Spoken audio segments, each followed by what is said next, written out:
having a fun season this year, and you know, be able to be a part of that will be special as well. Well, and I mentioned Coach Eustachie, so he had lost his ponytail that he had a year ago. When I think he came with a son who was coaching for one of the Utah or Idaho teams, excuse me. It was interesting to hear some of his comments leading up to that game and immediately following that.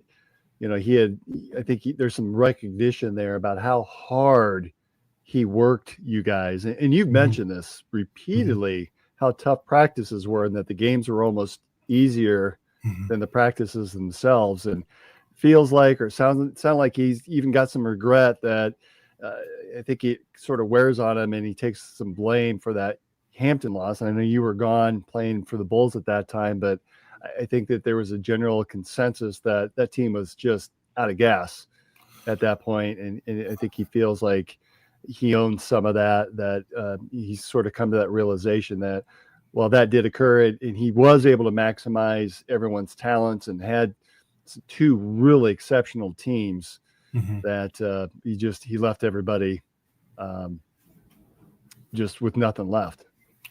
Well, obviously, I wasn't a part of that, team that lost to Hampton.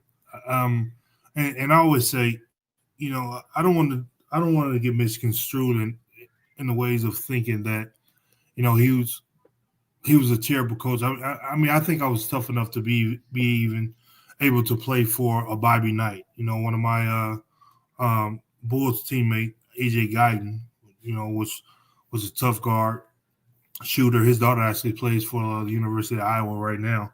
And he brought her up the same way, being really tough nosed. So I don't want to get misconstrued and think that he was throwing balls at us or anything, trophies, anything like that. Like, we just really had a focused.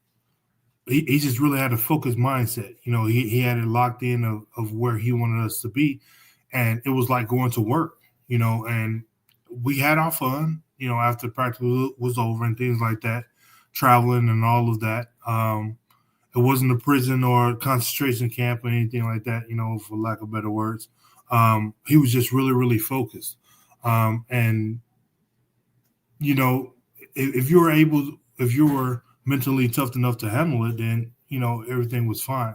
But as the years progress, you run into different eras, different generations, and things get a little bit different.